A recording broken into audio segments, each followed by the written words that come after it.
The financial sector will be heavily affected. We'll have to re-engineer processes, change documentation, but much of the rest of the business community will also be affected.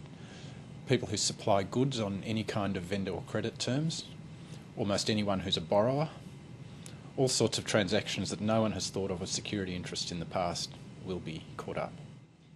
Well, first businesses need to look at their existing documentation and transactions and processes.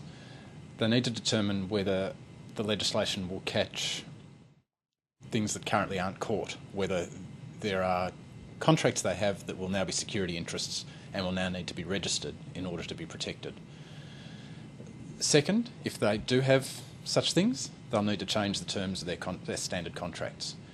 And third, where they need to register interests to protect themselves, they'll need to have systems in place to be able to do that quickly, because it's essential to register your interest straight away or you may lose it. Particularly immediately, if you are a manufacturer who supplies goods on retention of title terms, you'll now need to register interests against your customers if you want to protect them, and you'll need systems in place to do that. In theory, the registration system should be easy, so once you have set the system up, maybe administering it won't be so hard.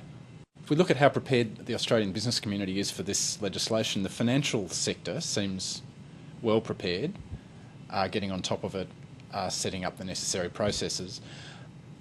In the rest of the business community, it's a mixed story. Some businesses are quickly coming to grips with this.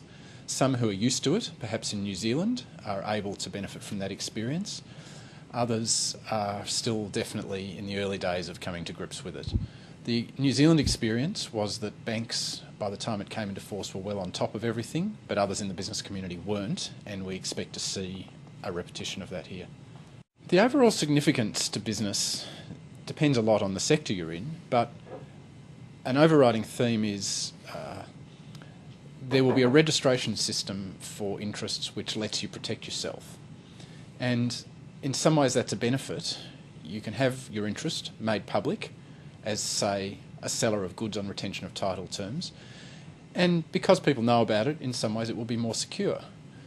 In the financial sector, many security interests taken from individuals at the moment don't get registered. They can be registered, they'll be more public in that sense, they'll be more secure.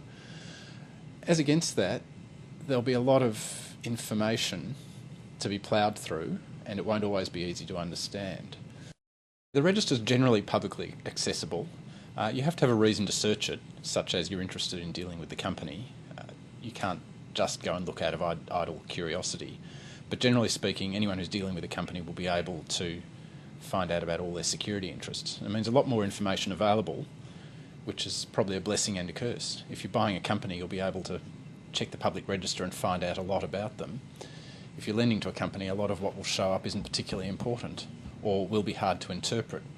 The registration's easy. There are only brief details that you need to register, but that means if you search, you'll only find out brief details. You'll see that Bloggers & Co. claim a security interest in John Smith & Co.'s goods, and that's all it will tell you, and then you'll have to try to dig further and find out more.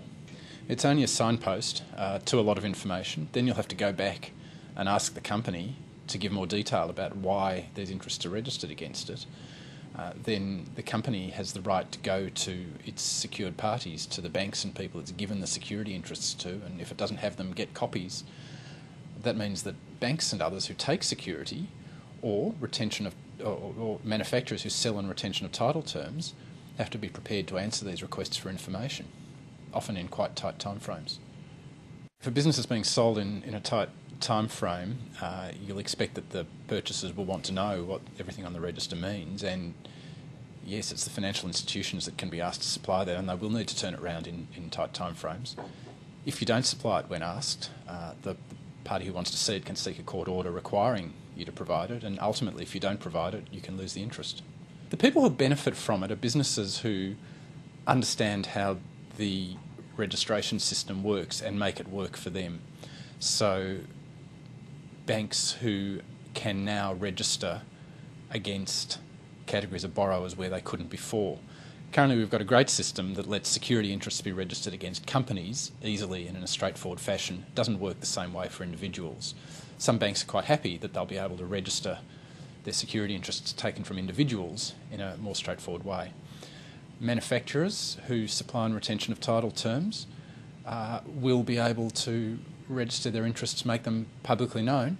So if the company they've supplied to goes into liquidation, less of a fight with the liquidator about whether or not they really own the goods. It will be more publicly obvious that they do.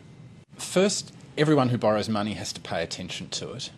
Nearly everyone who borrows money has signed some kind of negative pledge that says they're not allowed to give security interests. Security interest now has a new meaning, so everyone needs to go back and look at what they've promised and what it will mean. If we look at other sectors, manufacturers and those who sell on vendor credit terms, definitely affected. Anyone who is relying on retaining ownership in property as a security now needs to register their interest as owner if they want to be sure that they will get to keep it. The leasing industry, any leasing company needs to be aware of the same point. Any leasing company will need to start registering its ownership interests in order to be sure that it can keep them. Other industries that are affected by this, anyone who supplies equipment that somebody else holds.